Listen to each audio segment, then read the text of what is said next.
Welcome back to another episode. This is Voice of the Ville. I'm Jerry. Linda Michelle. Jimmy Alexandre. Jeff Lamore. And this is Voice of the Ville. Today we got a special guest, a friend, a traveler, an educator, a man of faith, a honest man. And his name is Daniel Williams. Ladies and gentlemen, welcome Daniel Williams to Voice of the Ville. Welcome. Thank you. Williams. I'm excited to be here, and thank y'all for having me, and I'm looking forward to a great conversation. Super great. Exciting. So Jeff says you travel a lot. I've ventured out of Albertville a few times. Okay. So, And right now you're in the education system. yes. Well, this year makes 20 years total that I've worked in the school system in some capacity or the other. So, and I think 20 years, I shouldn't even be that old yet, but That's what the It's people been- at it's home been are going to be 20 great. saying. Well, how old are you? Right. Wait a minute. Don't give it away. I know how old are you. right. Tell the audience how old are you. So I don't mind telling people I'm 38. I'm 38. The older I get, and the more that I'm able to do, that as my energy levels stay elevated and everything. I'm proud of my age. And not only do I teach, but I also own a personal training business as well. And so I train clients on the outside of school hours. Two of my clients are over the age of 70. Oh, Wow. And when I was interviewing one of my clients, we were doing our consultation before we started our program. She let me know that she was concerned about starting her program because she would think people in the gym would look at her and think negatively of her. But I said, honestly, I think it's right the opposite, because when I see someone that age who is still prioritizing their health and fitness, that's aspirational. Absolutely. From my mouth to God's ears, hopefully, when I'm 70 years old, that I'm still able to be in the gym. I may not be able to climb the rope all the way to the ceiling like I can right now, but I mean, at least in some capacity or the other, like I still want to be in a good physical shape. Yeah. Where you been hiding? I haven't seen you. I've been You working. haven't texted me in. Like, Work don't stop. Work don't The stop. work don't stop. And I wouldn't have it any other way. I'll tell you what, this guy know how to campaign. I'll tell you what. Oh, well, I learned from the best. You learn from your best. he was talking to me, Joe. So what, you went missing last election. Somebody said What that. was I? We're in the truck. They're like, somebody was like, "Where's Daniel Williams?" I was like, "Oh, he's not here." Yeah, he's really good. Well, now, if it was during the school year, then I can tell Yeah, you it I was doing- probably had it my was during face the in school some year. papers grading them or that, or just like, I have lesson plans. I have workout plans for my clients as well. So, and those take a lot of time if they're going to be high quality. So, It's the education system is changing. You feel like? oh man. So when I started teaching, the biggest thing that has changed in the last 16, 17 years that I've been in the classroom is the technology. Okay. Technology. Now students have their own Chromebook. This is some America that we give kids a free computer, For the year. and yes, for the year. And every kid's got their own laptop. I have a lot of technology in my classroom, and I'm thrilled with that technology. And as AI becomes more of a thing, that's helping me automate some of the processes in my classroom, so that way that I can meet more one-on-one with my students and automate the things that's more busy work and get down to being with the kids and teaching. What grade level? What grade level do you teach? 8th grade. Eighth grade. Okay. Eighth grade math. So you're here in Albertville? Here in Albertville Middle School. So wait a minute, Mr. Williams, you said, right? Go. Mr. Williams. I don't know. I think you might have had my daughter last year. I think you might have had my daughter last year. Because it sounds familiar. Mr. Williams. Oh gosh. Jolena? Yes. Yes. Okay. Wonderful. Yes. Please tell me she was good. She did. Oh, I have great memories with her. So as Okay. a matter of fact, I mean, I know we're doing a show here, but is she's doing good? Yeah, she's doing great. She's doing great. Getting ready for homecoming. So I found myself online trying to find, the right dress for my daughter. So, the apple of my eyes, all my children. But Jolena is, first daughter I have going to high school. So learning that process and being through some of the things I have been, that I have all not always been a good boy. So I was warned that you see all the things you put to those girls. Now wait till you have a daughter. So the day I had a daughter, I said, I'm gonna be good. We left those. It wasn't me days. You know. Wasn't me. So Teacher though, like those students that I have, I know I only have them for 45 minutes a day. It's just for 9 months out of the school year, but I build a bond with them, and even beyond my classroom, like I'm still rooting for them in the background here. I'm still wanting to see them be successful and read good things about them. And when I run into their parents, that's the first thing I want to know. How's he or she doing? she had great things to say about you, though. Math has always been a challenge for her, but I think you really help her through. Yeah, I think she was behind on some homework, and because I try to stay on top of it, but give her the liberty to try to work it out before I literally have to step in. So, but with your help, she worked it out. That's probably why we never really interacted. Trying to show that level, teach her that level of independence to take care of your problems, and I'm just in the background looking in. So I also want to say thank you. Thank you for what you do for our children. Well, and as a parent, I want to tell you thank you for sending her to school prepared to learn. Teachers, if we could ask anything, that's that we can work as a team with parents, as a team, for the benefit of the student. And so when a student comes to school prepared and with a good attitude and respectful and all of that, then I'll take care of the rest. I'll handle the rest if we can just partner in that regard. And you mentioned that she struggled with math. The crazy thing is, so did I when I was in 8th grade. And now you're And now, And that may be a little bit shocking for people, but I try to be what I needed back then. And I had great teachers, but when I was in elementary school, I was diagnosed with ADHD, and this is back in the 90s. You too? Hello. All right, fellow ADHD. I knew we were kindred. if you wanted to know why, now you know. I knew there was something kindred about it. But I struggled, like even though I had great teachers, I struggled to pay attention and it was all me. And so when I started going to college and everything was like directly on me. I didn't have the support system of my parents when I moved off, and my teachers, like they still cared, but like you don't get that kind of level at the collegiate level, that kind of care. And so it was completely up to me. I had to be independent, and I had to learn for myself, how to set up a system. And one of the best teachers that I ever had, who inspired me, he was a teacher at Sneed State.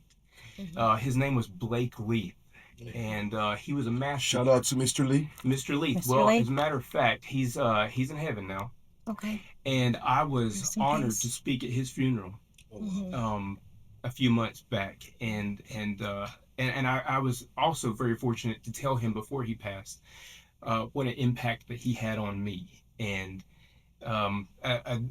a teacher's legacy. So as someone that cares about kids more than just the content, because I tell the kids all the time, if you grow up remembering the Pythagorean theorem, that's wonderful. If you grow up to be a great person, a benefit to society, and someone that I would actually like to hang out with, that's even better.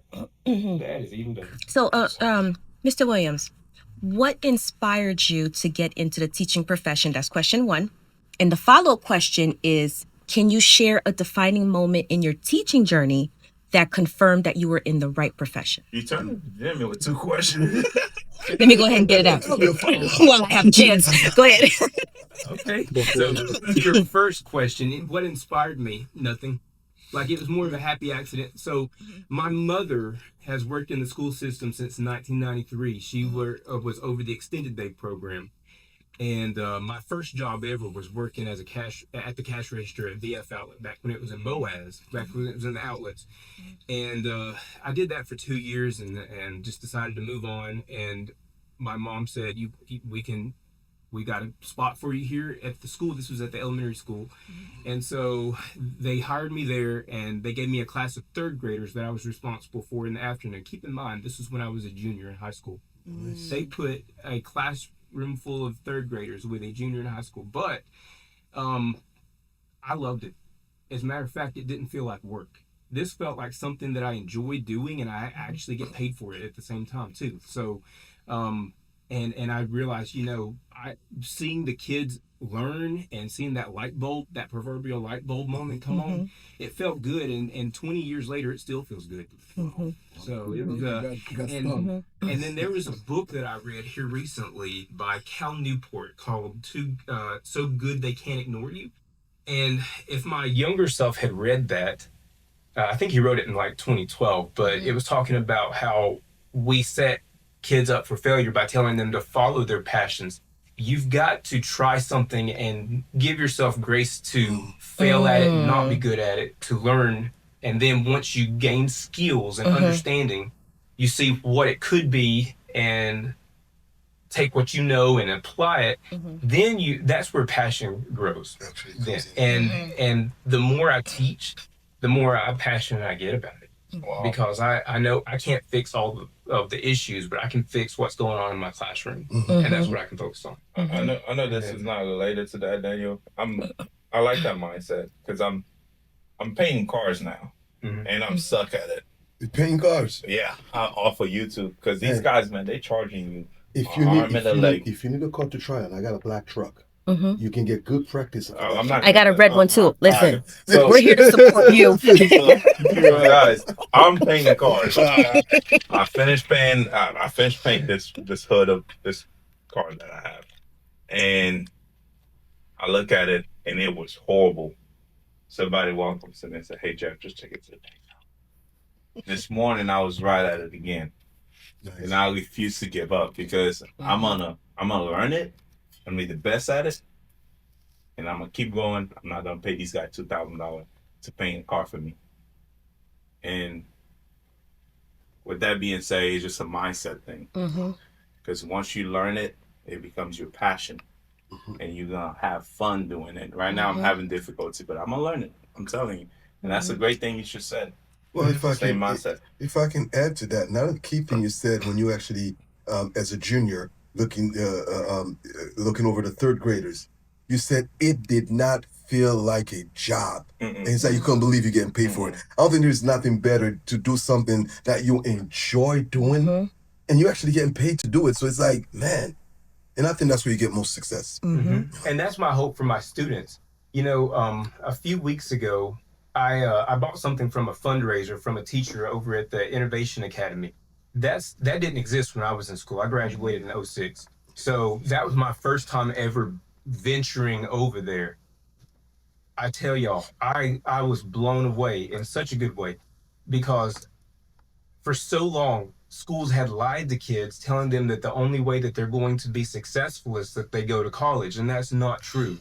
There are so many other trades, and the gentleman who is he's one of the engineering teachers over there, friend of mine, I went into his little classroom. It's not really a classroom. It is a true engineering department. And in one part of it, they had a moon rover that the students had built. Like, they didn't buy the parts. Welding happened, like they pieced together, made all of the parts for this moon rover. And he was telling me about all the other projects that they had going on, and I thought, wow, just I didn't know that. I don't know how I would have had access to that when I was in school. And right now there's a big push to, we need more engineers. Yes. And a few summers ago, for the past few summers, our school system has set up a program to get students. It's a program that's a joint thing between our school system, the University of Tennessee at Tullahoma, and UAH. And it's a engineered focus, program is what you call it. But the people from the university come here to to our schools and do some kind of presentations and activities with the kids. And in the last 2 days, they take the kids to UAH and to University of Tennessee, Tullahoma, and show off all of their engineering departments. And even as I was chaperoning those those field trips, I remember looking around thinking, I wonder if it's too late for me to do something like this. Like, it's really cool. I mean, I love what I'm doing, and I'm probably going to do it until I'm an old man. But still, part of me, like, would think this kind of engineering was way beyond me back then, but it's not. It's really not. We got way off track. That I answered your first question. Our teachers are so important in our community. You know, it is so important in our community because, and again, like when we see our teachers, our nurses, our doctors, they just don't get paid enough. And when you see such passion in what he does, in that's the future of our children. That's the future of our children. We can't play with that. We can. Can I sneak something in here, because it's something that we've discussed as a group before, right? So, just kind of tailgating off of the advanced engineer, I guess, teachings. Why is it that financial literacy is not taught to our children? It is. Is it? It is. Okay. We have it now it's not built into the curriculum. There's a specific type of curriculum. I know when I taught in DeKalb County, we had a course that students took called Algebra with Finance that discussed not only like just basic stuff like balancing budgets. Mandatory or elective. Yeah. I'm not really sure. Because again, like I was just responsible for my little class of 8th graders, but I know that was a class that my godson ended up taking. I don't know if it was mandatory. Okay. I don't know if that was here at the time. This was a long time ago, but it is taught in. There are certain courses. It may get built into the curriculum. I know what I teach with 8th grade math. We have our math standards, but I can infuse what they're learning with finance. And not only that, I can use it in the examples, and I can discuss from my own experience, as far as like running a business, taxes, right, like that, because entrepreneurship is another thing that I didn't know was within my reach. And so at 36 years old, I just got the wild hair. I'm just going to start a business. And everything that I learned about that was through books and YouTube. And but I mean, and friends. We started our LLC around the same time, I think. Yeah, we did. And so, but we just kind of, and a good lawyer to fellow jump over. Yeah, shout out. I guess I'm just coming from a place where I feel like it should be more integrated into the curriculum. Not selective. Because not selective, mandatory. but mandatory teaching. I think we could all agree that, we could do a little bit more on the education for kids on finances. Yes. I think you did pretty good, because it was in 8th grade, Jelena and I actually had a conversation where, we were talking about budgeting. And so she was applying some of what she was learning in your class to, asking me questions as far as how I budget and how I take care of the things that I take care of. So kudos to you, because we had that conversation. But again, especially when you hit that high school, I agree. I think more can be done, because those are the things that our children are really using in real life every day, that they're going to need it. And the lack of it in school kind of set them back and not prepare them to really face it. 100%. And that goes back to us being partners as teachers and parents. Because parents are teachers too. Parents are the first teachers. Absolutely. Yeah. And so with you helping reinforce those skills, those budgeting skills, and she can always come back to you too. And she's always going to be your baby, and you're always going to help her anyway. And so, and I just hope I wish that happened more often. Not all students are fortunate enough to go home to something like that. And there's nothing I can do about it other than just focus on helping them when they're with me. But for parents that are filling in the gap right there for what I can't do in 45 minutes, that's awesome. Absolutely. Back to the engineering thing, because I think that's very important for kids to have something where they could create. They could use their hands, they could use their brains to think of something that works in real life. So I just want to kind of bring the conversation a little bit towards the project that's going on here in Albertville with the public library. What do you think about some of these workshops and some of these things they want to bring to the children? I'm just going to be real with you. I'm not really sure what kind of initiatives they have. Some is like 3D printing is what they're looking at. We're looking at sewing shops, workshops, robotics, Ooh, I like that possibly one. some type of welding, I believe, maybe Okay. like that. Just kind of making a space where people can come be creative in public Okay. At the new library. at the new library. Nice. Oh, people, and especially kids, need an outlet for their creativity. You see, like back when I was in school, about all you had was either being in the band or the choir or being taking an art class. Now, like the engineering class over there, that's creativity. That's them building things. And with so many other classes at the Innovation Academy, and when it comes to what you were talking about at the library, those are skills. I've never heard anybody complain about having too many skills. I mean, like you can do whatever you want. What you learn the basics and then take it and fly with it. Become something. Turn it into a hustle. Turn it into. I mean, that's what I did with fitness. I've been working out since I was in 9th grade, and I decided. And what really was the turning point for me was when I got diagnosed with multiple sclerosis. And that made me decide to really take my health seriously. And I figured, while I'm getting in the best shape of my life, who else can I help along the way?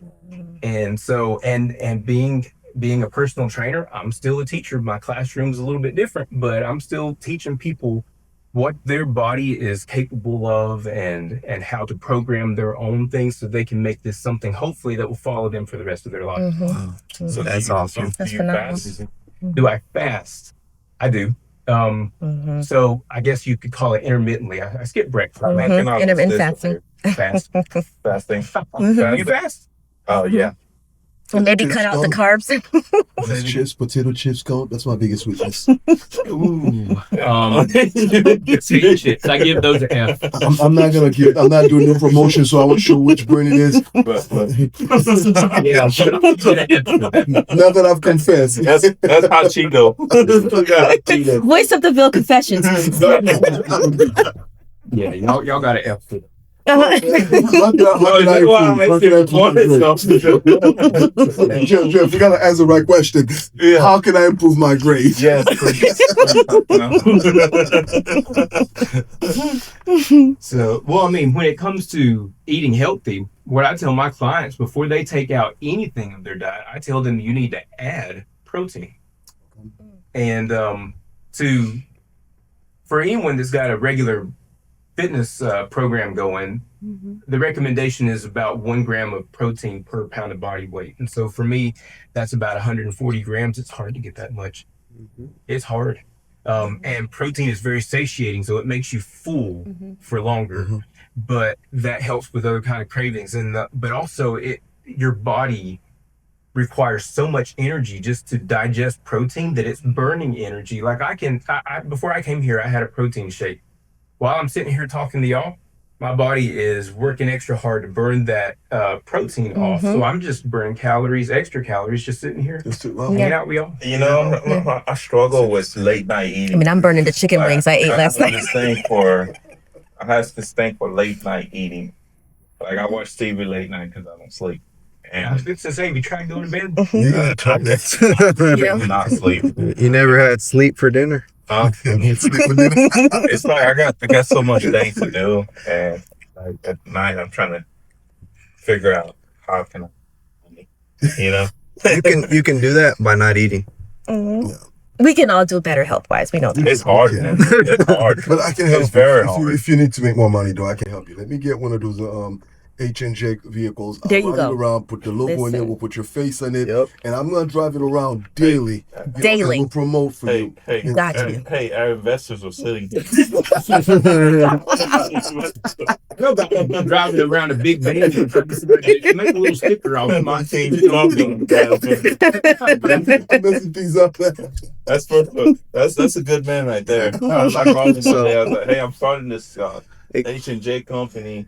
And I'm telling him all about it over the phone. He's like, 1 second, I'm gonna come see you now. He bought me money. Wow, invested. This guy. Wow. Well, I invested in you personally because I trust you, and I know that you've got the sense that God gave a billy goat to like take what you've got and build it up, and you have. I appreciate He it. certainly have. I mean, it's to the point where we believe in you so much. And you're getting You guys don't- Give us a vehicle.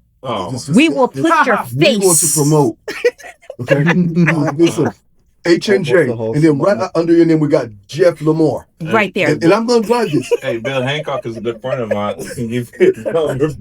Bill probably watched the show. Hey, Bill, I'm texting you. Bill, he got a lot more than I do. Listen, we'll start with you. Get little Bill along. Not you.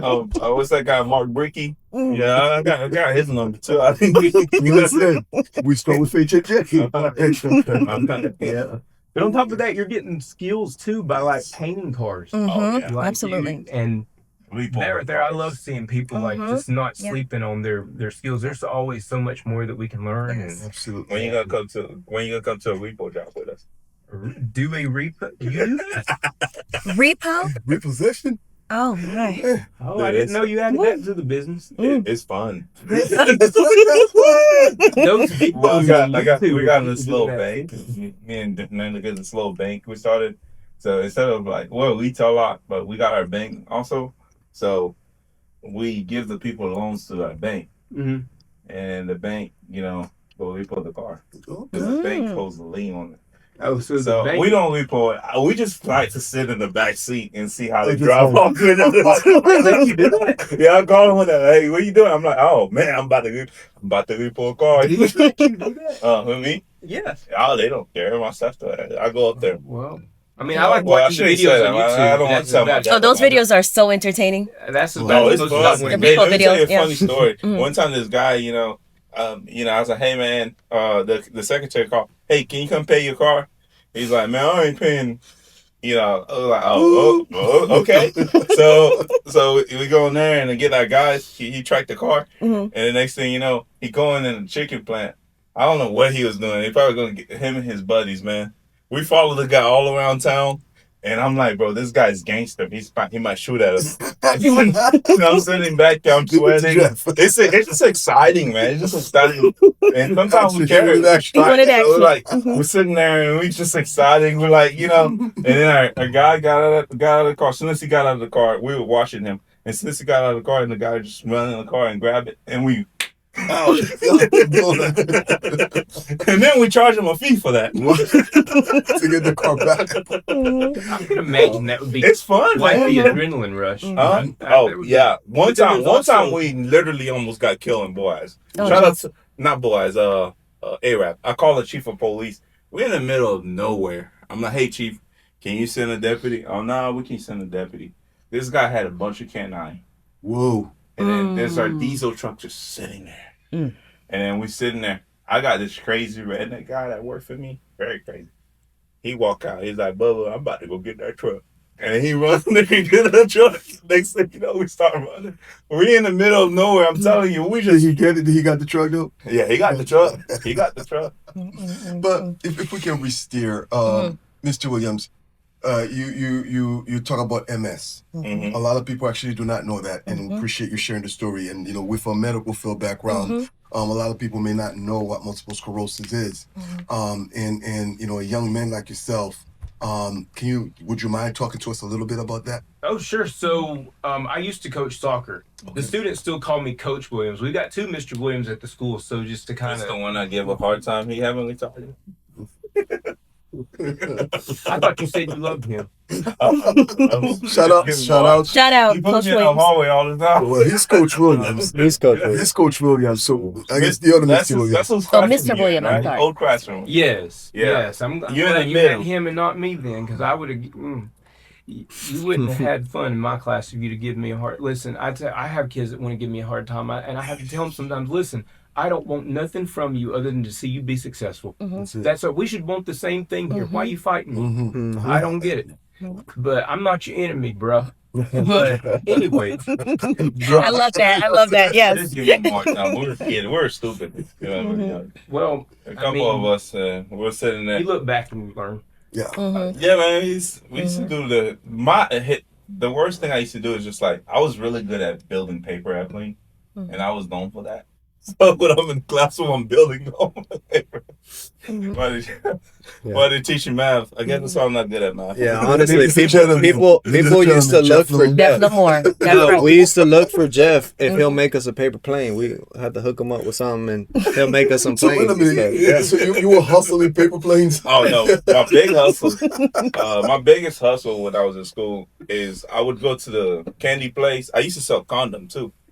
Condominiums? Yeah, no, actual condoms. I get them from the health department. Shout out to Ms. Z. Shout out to Ms. Lee. I mean, that's a hustle. Yeah, it was really good. Safe hustle. Hey, a judge that watched the show, he told me he's very thankful that I was doing that in high school. I sold a lot of condoms. I was making money, man. I was like, and I was selling candy. So I would go buy expired big bag of candy, and I would put them in my bag. And my friend Choo Choo, I would sell to him, and he would sell to other people. So we're just selling. I was selling candy, man. And these guys we'll sit in misplaced class, English class, and somebody get hungry, and they're like, "Hey, let me buy a chocolate bar." That's $1 right there. Wow. Wow, that's Yeah. phenomenal. Yeah, it was. But I would That's love for selling you. chocolate in school. Yeah, chocolate You know, bar. that's pretty against the rules, right? Uh-huh. I mean, like, it's like if you get caught, but I mean, like, that's. I was a 9th grader, man. That was the path. 10th grader. See, that was the You push. changed So, your name. I'm not sure about it now. I'll change it. But if I knew somebody was doing that right now, like I Right. have an obligation to Okay. to say something about that. But Right. shame on you. Yeah, let's keep it professional over here. We got Coach Williams on the hot That's seat. part That's of Coach Wood. That's part of growing.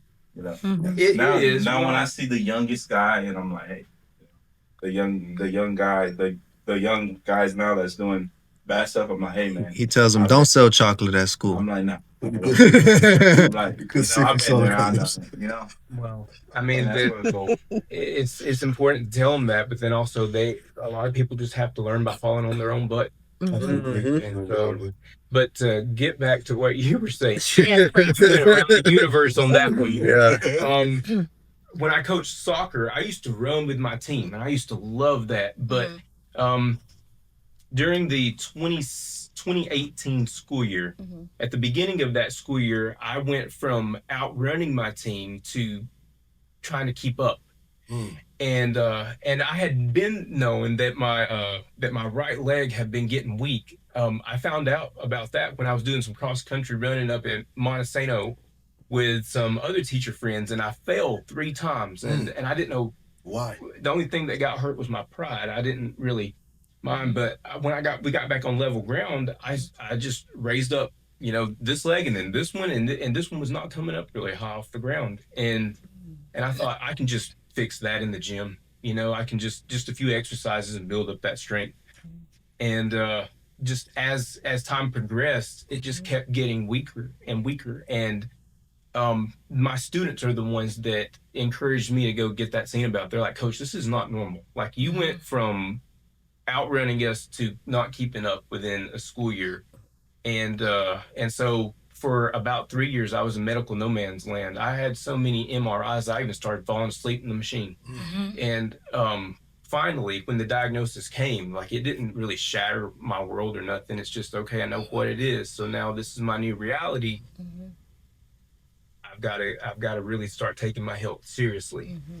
And still to this day, like, if my symptoms are pretty well maintained. I do a lot of therapy.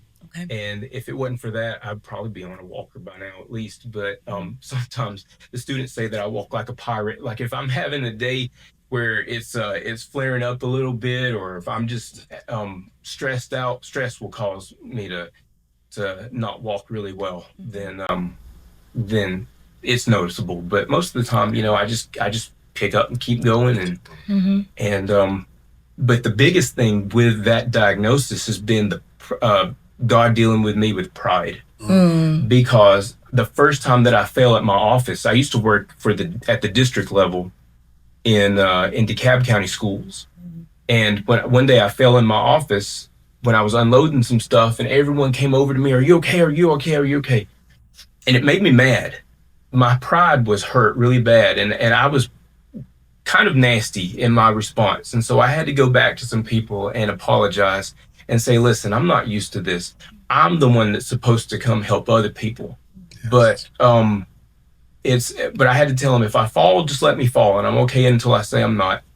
And I've had to learn to allow people to help me. That's been hard, but I think it's been necessary. And so that's just, another, I wouldn't call it, I don't know if it's necessarily a benefit, but I mean, like, my pride can be a monster sometimes. I think all of ours can. And so, All of us, absolutely. and so, like, anything that God sees fit to humble me, then go for it. Like, he knows what he's doing, and he wanted it this way.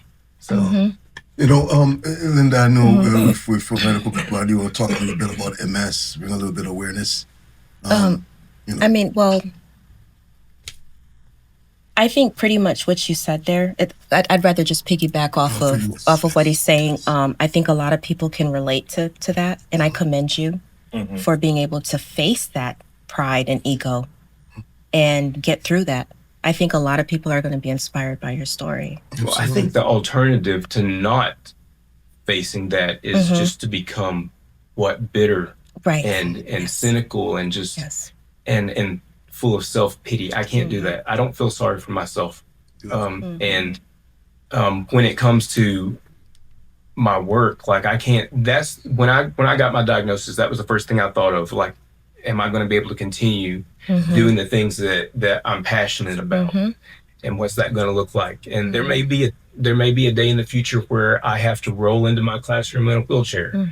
But as long as God sees fit for me to still work with the next generation, I'm going to do it in any form.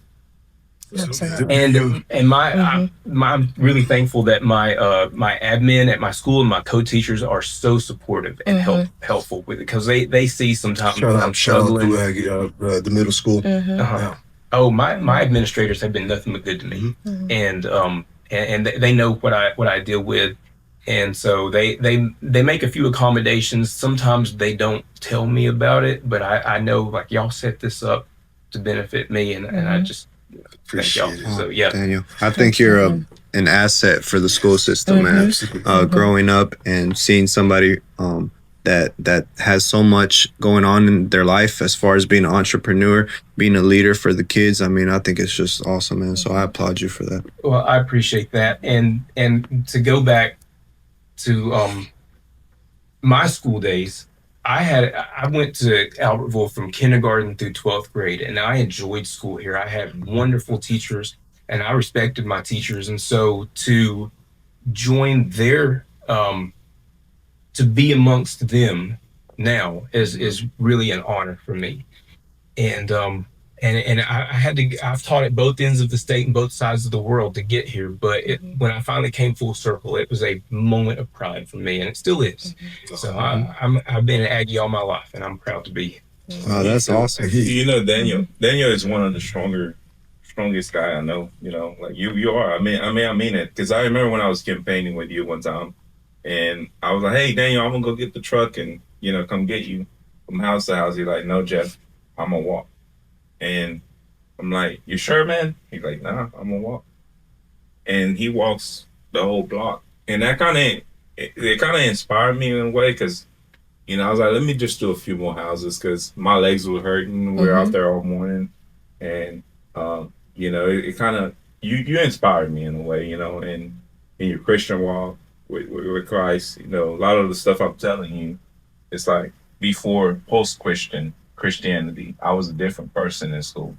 And now, I feel like God has inspired me and done a lot for me. And I mean, sure, he had blessed me. And people like you, I meet along the way that I can call on and give me advice. And, you've been a great friend too. So well, and you reciprocate that too. Yeah. So we've been there for each other, and we'll better continue in the future when we're old men. Yeah. And earlier you said you've been across the globe. So that wasn't just a figure of speech, correct, Daniel? No. So for 5 years, I taught in China. Whoa. So in the summer of 2012, there were some teachers here at Albertville where I was working at the summer program. And they said, we've got some cousins that are running a school in China, and they're looking for a teacher. And just to be nice to my friends, I said, sure, you can give them my name. But I was thinking, well, they got in touch with me very quickly And I just decided I'm young and not married. Why not go have an adventure? This was, mind you, this was like 2 weeks before school started over there. My parents didn't even have time to freak out. Like they did, but it was so quick. And when I got on the plane to go over there, I remember thinking, this is either the best decision of my life or the worst decision. It's going to be one of the two, because I don't even know where I'm staying, where I'm going to live. I don't even know how to say hello in Mandarin. I don't know. I'm just going out on God's good grace here. God's provision was there the whole time, and I was able to do what I love, which is teach, and then have an adventure in the afternoons. It was just, great 5 years. Daniel, this is a random thought, but remember we had a Chinese teacher in 5th, 6th grade. Miss you. She's a good friend of Shout mine. out to Miss you. Yes, shout out to Miss. I know her on a personal level, and she is a phenomenal woman. Yeah. Phenomenal. What about the French teacher? I mean, Miss Starkey. She's still around? I'll be honest with you, I'm not sure. Now, I had her for 9th grade English, and she was a good teacher. I love that lady. She's the sweetest lady. I used to go up there to practice French with her. That's cool. That's cool. Yeah, Miss Starkey speaks French. Right. I remember that she taught that, but then, okay, so you had a teacher that you could connect with on that level. Well, I had a lot of teachers I could connect with. But to share that common language, though, that's something that I wish that I could help my students with, is just be able to communicate fully and authentically with them. My Spanish isn't that good, even though I'm Hispanic. I was adopted from El Salvador when I was a baby. But there's so much that I would love to say to them that I just can't, and it's not the same being translated through an app. And so, did you learn the Mandarin after 5 years in China? Did you learn that language? I did. You did. I forced myself to, and it was a tough language. Spanish is so easy compared to that. Yes. And as a matter of fact, I brought y'all each a gift. What this is, give one to y'all. This is, it's less than 1 cent. Thank you. But it's their currency. You pronounce this E. You can look on the back here. It says E Jiao. E is 1. And then Jiao is the currency right here. So you can use this as a bookmark or however you want to use it. But you collect it. I put money. I got the yang. Come to my office. I'll show you. I got all like that. Oh, that's cool. Jet like holding out on me. Thank you so much for this. I appreciate that, Mr. Williams. Yeah, I like money. And I like to. I love to share. That's China was my second home, and I loved my time over there, and I'd love to go back and visit because I still keep in touch with all of my students over there. I've had several of them who've attended college here in the States. They come to stay with me for Thanksgiving and Christmas, because I say you can't not have a family at Christmas or Thanksgiving. So they'll fly down to Alabama, and we'll go over to my parents' house to have a good meal and all of that. They just got to be with the family because theirs is on the other side of the world, and I know what that's like. Right. And so that's our. But that's the first time we ever got a gift for my guests. Absolutely. Your story, Mr. William, is just phenomenal. And I think it will inspire a lot of people who are faced with certain obstacles where, as you mentioned, your pride, your ego, and young man being affected because it just has a general impact over your life as you know it. It's a lot easier to deal with, a situation that you were born with. Somebody can be born with 2 fingers. You'll deal with that because that's all you know all your life. But when you did not, you were used to using all 5 fingers. And now all of a sudden something happened, you can only use 2 fingers. You got to retrain, recondition self mode to go ahead and use 2 fingers.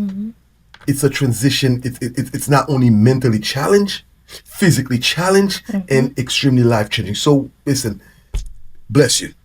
Yeah, okay, bless you. It's very tough. Yeah, Thank you, but I still, in so many ways, feel like I've got so much further to go as a teacher. Even after this many years, I still feel like there's so much more that I need to do and need to grow. But I mean, that's just again, my hope for my future or my students, current and former, is that they'll just continue to want to live a life, where they can continue to learn. It don't have to be about math. I mean, like anything, getting skills, getting anything that's going to just build your knowledge. And I feel like you would be a great hope and asset to the foster kids. Oh yes, because as somebody I can relate to a foster kid, or it's tough, because you're in the bottom of society.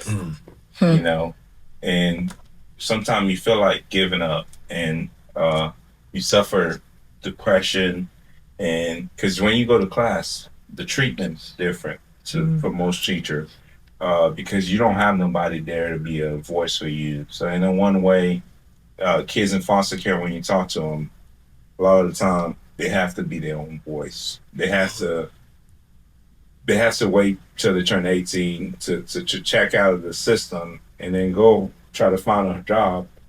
And sometimes, I don't know how many times I get a call from a foster kid, hey, can I put you down as a reference? And sometimes, they call me, hey, do you know this person? I don't really know them, but I'm like, oh yeah, they're a great worker.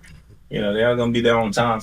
But I feel like those kids, you would inspire them. Now, I think your experience firsthand with the foster care program makes you their best advocate that they're going to have right there. And I can't relate.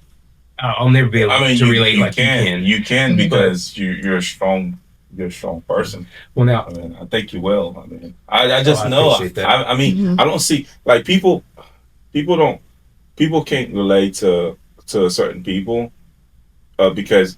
I feel like there's a lot of people that help foster or that they're foster parents, but they can't relate to the kids. And when I speak to the foster kids, I always tell them this. When I get opportunity to speak to them, I'll say, "You're not a victim. You're a victor." I like it. And the reason I say that is because society as a whole put a lot on you. And they act like the situation you're in, that you wanted to be in that situation. Nobody decided who their parents are going to be. Right. So God designed you to be in that situation. And what I have a foster care, I would say man now. That's my friend. I won't say his name. He was a kid, now he's a man. I would say he hates Christianity. The reason is because the people that was mean to him at school was quote unquote Christians. And I invite him to church all the time, and he won't come to church. And it's just tough, for him, because he thinks that, oh, everybody is just, gonna treat him like that, blah blah blah. But I think people like you and me and different people that has background and experience, I think we can definitely make a difference in that. 100%. And can I tell you a story about a former student of mine? His name is Gus. I want to shout out to Gus. Shout out, Gus. Yes, Gus was one of my students in my 8th grade math class at Collinsville about 8 or 9 years ago, in and out of the foster care system. And one time after class, he even asked me, he said, will you just please adopt me so I can quit spending holidays with strangers and just have somewhere to call my own place. I wanted to so bad, because I know that I could have given that kid a good home, but it wasn't right for me at the time. I couldn't have made it happen logistically, but all I could do, and that hurts because I'm a fixer. I couldn't fix that. And so the last time that me and him had shared a meal together was a few weeks ago. We still keep in touch. He ended up graduating from a school in Texas in 2022, and I flew over there to actually watch him walk across that stage, because with everything that he had been through, that was an achievement for him, and I was so proud. I'm still proud of him. And he asked me the last time we ate together if I would be his one of his groomsmen in his wedding with his girlfriend. But That's awesome, Sorry. Yeah. you asked me earlier, what could I think of an event or anything that let me know that I was in the right line of work? I think it's the relationships that I still have continuously with a lot of my former students. Yeah. I have students in China that still talk to me on the regular basis. Who does that with their 8th grade teachers?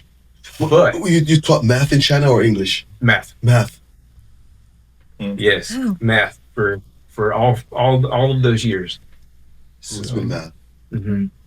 You're a blessing, Daniel. Oh, yes. Absolutely. I mean, You are a I mean it sincerely. Yeah. Well, I just do what I do. I try to stay busy and help other people along the way and be what I needed, when no one was there for me. And so, but I'm thankful that I've had, I can't not be thankful for everything that has set me up and led me to this, where I'm at right now. I mean, all my friends that I have and all the experiences have made me who I am. And you was talking about earlier about you're not really proud of who you were when you were younger. And I tell people, you live life forward, but you just understand it backwards. And it's kind of a messed up thing, but I mean, none of us have control over that. It's like when You live life forward, but you understand it backwards. When teachers sees you, they're like, that's the first thing they come in mind. They go, Jeff, troublemaker. It's like they don't get to know you now. Like, hey, you're a different person. You're a businessman now. You do. Oh man, people do change though. Yeah. But a lot of people sees you like that. Like what? It's just. Well, I think now, even in my classes that I have, like theoretically, I could run into this kid at Walmart 10 years from now, and they're going to remember how I treated them 10 years later. And I always remember how I say, Mr. William, this guy had a lot of compassion for me. And these compassion, because remember, at 8th grade, I didn't really have a family. What was I say? I was just wanting the education because I was wanting the education a little bit because the start of 1st grade, because I didn't have a lot at home. I didn't have a meal at home, so I'll go to school to eat. So since I'm here at school to eat, I don't pay attention in the classroom. So I'm making airplane, bringing stink bombs, like doing all kind of stuff, because deep inside I'm hurt as a kid. That's what's going on, because I'm not getting that attention that other kids that sit beside me that's learning and getting at home. So when I show up to the classroom, I start acting out. But a good teacher that have a calling in their lives to teach, understand that. So, and sometimes Mr. William will put my desk next to his and kind of talk to me. How's your day, Jeff? Let me show you how to do that. Let me show. So those teachers actually was kind of your parents in a way. yes. And I've been very fortunate. God sent good people in my life that raised me and taught me right and wrong. But when you're a kid raising yourself, it's tough. It's very tough. So if you see a kid acting out in school, a lot of the time they got something going on in their life. So, I think there's something codified in the Alabama state law that it's a Latin term. It says in loco parentis or something like that. It means in place of a parent. And that's where, as teachers, we have the laws that we have to follow. And of course, like, hopefully we've all got a good moral compass, but we're raising kids too. We're trying to model proper behavior, things that we want to see in our society in the future. Now, that can alarm a few people. I just stick to like teaching math, but I mean, like every now and then, like issues will happen and behaviors will happen, and if it deserves a conversation, okay. But I think if this child's parent was sitting right here when I was talking to them, would there be any concerns with what I just said? And the Chinese have a proverb that says, don't do, or I don't want to mess this up. Don't do anything that you don't want nobody to know about. Don't know you. Like they a few years ago they installed cameras, 360 cameras in our classrooms that us teachers have access to. We can't give it to parents because there's FERPA laws, but we can record things that go on in our classroom. And I was like, thank you. I have nothing to hide, and I welcome anybody that wants to see what's going on in here. Just transparency. That's my thing. That's my thing. But when it comes to, like, I guess raising kids, I don't have kids of my own yet, but I take that really seriously though. Like, what would their parents, expect of me in certain situations? Yeah, absolutely. May I repeat that Chinese proverb? Don't do anything you don't want nobody to know about. That's just kind of the Sam Mountain version. It's the same version. But that I tell that to kids all the time. Yeah. If you don't want someone to find out, anytime that something happens on the news, somebody did something they thought no one would find out. Well, they found out. Like, you shouldn't have done it. Yeah. And so, everything you do in this secret. life, it doesn't matter if it's a secret or what, it's gonna come back in out. full circle. So speaking of laws and moral compass and stuff like that, I would like to know, from your experience, how does it compare society here in Alabama versus in China where you were? Well, can you speak on that? I mean, I know there's a lot of things you probably can't speak on because we're trying to. there are, there's a be lot. careful. Yeah, there's. Let's skip that question. Let's keep him saying because he needs to travel back. Sure. Well, what can you speak about comparing, everyday Chinese life? No, let's talk about another country. Well, I mean, I can say this: like where I lived in China was a small town. Only 8 million people lived there. Woof.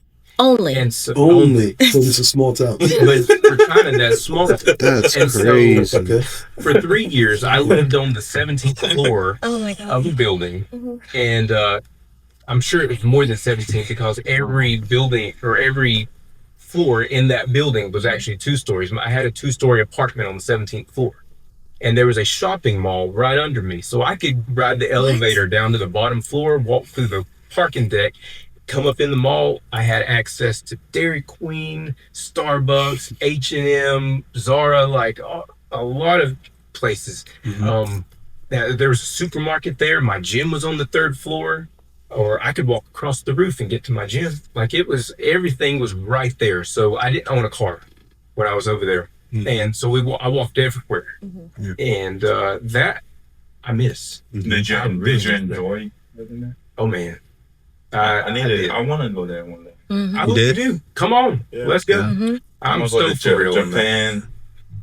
Having a car is an inconvenience in China, Japan, places like this. It is too in Haiti. There's just too many people for it to just work out, and so I was just fine. Now, the last few years when I was there, they had their own version of Uber, but I only took it if it was raining. But they had taxis I would ride in every now and then. But my commute to get to work in the mornings, my last year that I was teaching there, I would ride the elevator down I was living on the 10th floor at that time, to the ground, walk about 3 blocks to the subway station, go down to the subway, ride it for about 3 stops, walk up the subway, walk for another 2 blocks, and I'm there at my school. And I loved it. That was just it was just getting that I don't know, that activity in the morning. And I'd be right there I'd see my other teachers, co-teachers, they'd be walking too. Sometimes students would be doing that. We'd get on the same, now it'd be in the mornings, like I had my earbuds in and I had just drank my coffee. So I'm not fully ready to be social yet. So I could just be, Sure. But in the afternoons though, we'd chop it up and really have a good time, on the subway back. And so let's talk about El Salvador. Okay. When was the last time you've been up there? Oh, it's been a few years. So I was adopted when I was a baby. And so, that when I was first, my parents, they were traditionally from this area. And so I just grew up being a little bit different there in the early 90s. But then we started getting an influx of more people from different areas of the world, and I wasn't so different anymore. I didn't stand out. I wasn't special anymore. But that's how it felt like for me when I was in school. I was like one of the only Haitian kids there, and I was probably one of the only black black kid in the whole middle school, and I was like super duper cool, man. Oh no, my People- roommate in college was Yeah. Haitian. He actually graduated from Albertville. I'm in talking 05. about at my time when I was Oh, in in your school. time. Okay. Yeah, I'm not saying that.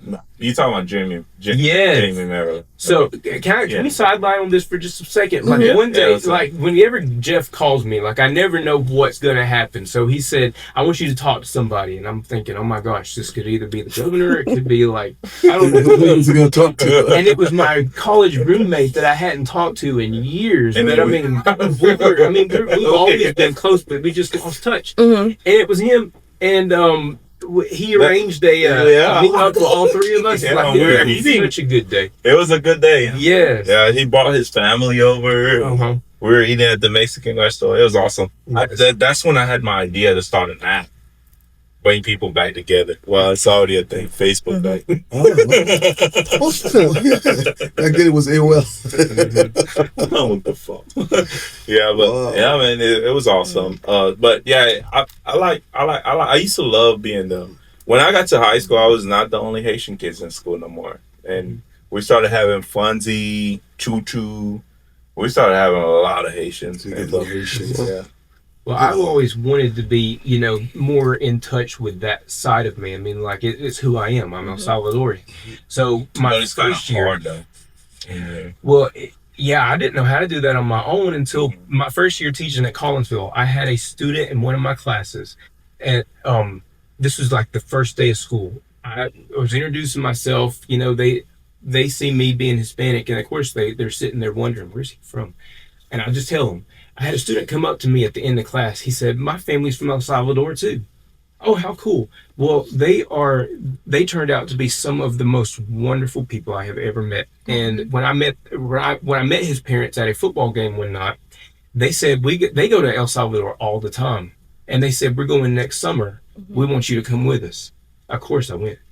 And I got to with them, like the bond that I built with that student and his family, and then going back to where I was, like they made sure that I got the full experience, including getting to go to the orphanage that I was in for 11 months. Oh wow! And getting to hold the babies there at that orphanage, knowing there's a hymn that we used to sing when I was when I grew up in a small Baptist church, "Because He Lives." And there's and there's a line from that says, "How sweet to hold a newborn baby and feel the," I can't remember what that part is, but just the calm assurance to know that this child can face uncertain days because He lives. And just holding that baby in the same orphanage that I was in, this child could end up anywhere doing anything, hopefully good stuff. And the same missionaries that took care of me were still there after 30 years. Wow. Now, one of them's passed on since then, but what I would love to do in all my spare time is just write a book to talk about their experiences, because back in the mid 80s and late 80s when I was born there, El Salvador was probably one of the most dangerous places that anybody could have been in the world. Yes, it was. My parents, two little white people from Crossville, Alabama, decided to travel over there to bring me back home. Wow. In the midst of all that, and the stories that they've shared, and it wasn't the safest place when I first went, but now, like, it's just. And I'm Yeah. very glad they did that, man. You are such a blessing. God bless you to the community. Yeah, to the community. Absolutely. Yeah. And like when you get back home, did you feel like you were new in a sense, like you're a new person? Like, Well, I'm changed for sure. Like, no. I think- Like for me, when I get discouraged in my life, what I used to do is, I go to the house where I first started when I come to Albertville. Anytime things not going on bad, and you own a business, you feel like things are not going the right way, I always try to find that little house where I started. And I used to got to buy the house one time, and he just went sell it. But I go up there and I sit there across the street and look at the house, because it reminds me where I was and where I'm at now. So when I do that, I feel like a reset. It's just like a reset for me. And then I can go back and figure how I'm going to move forward. Mm-hmm. So what I'm saying is, like, when you went back to that orphanage, Did you feel like, the spirit that makes you feel like, oh wow, this is where I got my start, I talk about like those full circle moments, like me coming back to teach at Albertville. That was a full circle moment. Mm-hmm. I'm back where I started, but in a different, I guess, capacity. Because I feel like you probably would find out, you would discover who you are when you go back to the base. Mm-hmm. It's just like if I go to Haiti, I'm gonna visit the hospital where I was born, because I feel like I don't have memory of it as a child, but that can really. I mean, I'm a spiritual type of guy. I'm very spiritual. Like I'm talking about, not like in a voodoo way, in a positive way. Like if I go somewhere, I can feel the sense, and it can make me feel like, that's where I got my start. That's where it was, It's just like, that's why I love going home. I have really, really great parents. God sent in my life to raise me. When things not going home, right, I go, either I go to that place or I go home. And when I go home, my dad gives me advice. And I go, bam. So I was just seeing if you had the same time. Oh, yes. And there's so many other people that I hope get that opportunity to see, where life began or where part of their life, was, and go back to see it in a different capacity, because you see it differently. When I lived in China, I was able to look back here and see it differently. And I hear people all the time say, oh, I can't wait to get out of here. I can't wait to get out of here, and this and that. Like, I think, it's good. Traveling is one of the best forms of education. Yes. But it makes you, I'm proud of where I'm from. Now, this place ain't perfect. By no means. By no means. No place Nowhere is. Nowhere is. Mm-hmm. But I'm proud to be from here. I'm proud of my family. I'm proud of where I was raised.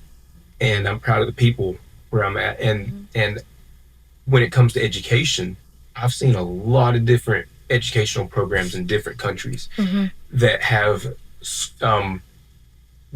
achievement scores way up here. Okay. And I see what they're doing.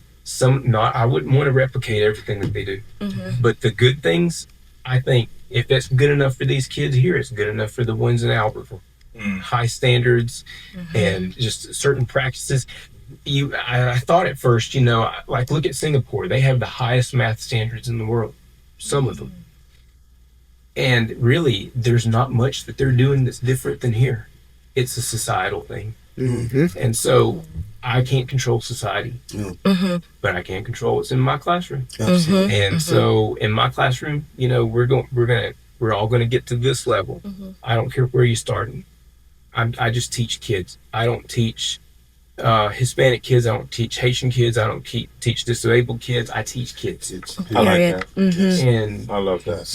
and if I start putting them in boxes and then I start to make not excuses, but I guess I start teaching them a different way. No, like and some students who have an IEP, like an IEP is a legal document that's binding, that has to be followed. And so I follow those, but I mean, at the same time, high standards for everybody. That's the board. That's what it has to be. Well, Amazing. Wow, phenomenal. I love having Daniel. You've enlightened me. Yes, you have. Enlightening me. Yes, That's absolutely. one of my favorite guests to have. I don't know. Yeah, really enjoyed it. I mean, you're not a politician. I see. Absolutely. Yeah, it was fun talking to you, Daniel, and learning from you. We hope we can keep the door open and have you on again. Yeah, anytime. Mr. Williams, if I may, I have you come a little bit closer on the chair. Look at the camera. This is, you got, the voice of the Ville. You got a lot of people looking at you. You've shared your story with us. This is your moment. This is your moment. Whatever's on your heart, whatever you feel like talking about, the audience is yours. It's for $5 fee. Jeff will take care of that for you. Don't worry. Well, I guess all that I would say is that I'm proud to be from here, and it's exciting to see our city grow and all of the exciting changes that's happening. And the small part that I can play in that is to educate our next society, or the next generation of our societies, so that they grow up and can prosper and continue the growth that we've got right here. Our kids are the future, and they deserve nothing less than a high quality education. And so anything that I can do to make that happen, that's what I want to do. That's what gives me purpose. That's what I was put here to do. I never was inspired to do this. I kind of, like I said, it was a kind of happy accident, but I discovered real quick, being in a classroom setting, what needs to happen, what kids need, and what role I can play. So I just play my role humbly, and not only that, but just like with fitness, I want to see everyone live a healthy life, and it starts with me. I have to set that example, and I love talking about fitness and things like that. So if anyone sees me and has questions, I can't promise you I have all the answers, but I know enough to be dangerous. But more than that, though, like, I have the desire to see people live their best life, and so however that is, and then on top of everything else, the spiritual aspect, strong mind, strong spirit. God keeps me humble. However he chooses to do that, he wanted it that way. And so I'm okay with that. With everything that I've been through, and I've been through some heartbreaking things too. My life has not been all highlights. There has been some, one of the hardest things about being a teacher is we have our personal lives. And there have been things that I've dealt with in my personal life that I had to go into my classroom the next day and smile at my kids like nothing would happen. We can relate. Like, I cannot. And the teachers that I train, I've trained new hires. I have currently this year, I have a student teacher. We have to leave our personal lives outside that door. They do not. We can't bring that in here. It's not always the easiest thing. No, it's not. The kids are doing that too. Yeah, absolutely, absolutely, yes. And that's hard. Now, thank goodness our school system is prioritizing mental health and trying to find those kids and get them the resources and work with their families and get them the help that they need. But I mean, teachers are no different, and so I said all that to say something else. I can't remember, but anyway, I love what I do, and if God's willing, I'll do it for another, I don't know how many years, until I'm an old man. That's a long time you have. That's right. That's right. That's right. And I do want, as a mental health, behavioral health registered nurse, I am a big advocate for mental health across all ages. Absolutely. It doesn't get enough recognition, right? Mental health is important. It's a huge thing. It's a huge problem. I think we've touched. If you don't think it's a crisis, look at TikTok. University. So it's a huge thing. So we got to bring awareness anytime that we can. So if you know somebody who might be going through it, let's take the judging out of it. Let's try to see if we can find the right individuals to provide the help that is actually needed. Guys, simple. I want to take this moment to thank my fellow hosts for making my drink come true. Oh, Thank you, Jerry. look at you. Thank you, all of you guys. Well, why you name Jerry and then you say you guys? Right, right. We're individuals here. Thank you, Jimmy. I'm sorry, I didn't hear that. Thank you, Jimmy. Thank you, Linda. Wait. Huh? Okay. You messed up. You're gonna have to fix that one. Thank you, Jerry. Thank you, Linda. Thank you, Jimmy, for making my dream a reality. Because I'm looking at this mic right here. I had a vision one time that my mom bought me this mic for Christmas. I figured, because I thought I ordered that one. That's not the one I ordered, because I look at it right here and I'm like, that's a mic. That's a mic. I might have two of those then. Shout out to moms. Yeah, because I tried to start a podcast and it failed, and this is a success right there. And I appreciate you guys. Thank you. And y'all's voice is necessary in our community too. So I appreciate again so much the invitation, your kind invitation to be here, and I've enjoyed our conversation. Thank you. See, Thank the hot you. seat's not so bad. Whoa, guys! Oh wow! Stop! Oh, Stop! Look down there. Press that subscribe button. right there. Right, you see it? Go ahead, click on it right now. Subscribe. Here you go. While you're at it, just click like. There you go. And share. Put it on all and then share. All right. Share. Here you go. And comment your thoughts, whatever you want to say on there. And all Jeff will answer you. Jeff will put me in the spot, okay, guys. Jeff reads all the comments. Absolutely. No, I don't. I'll see y'all later. He's Coach Williams.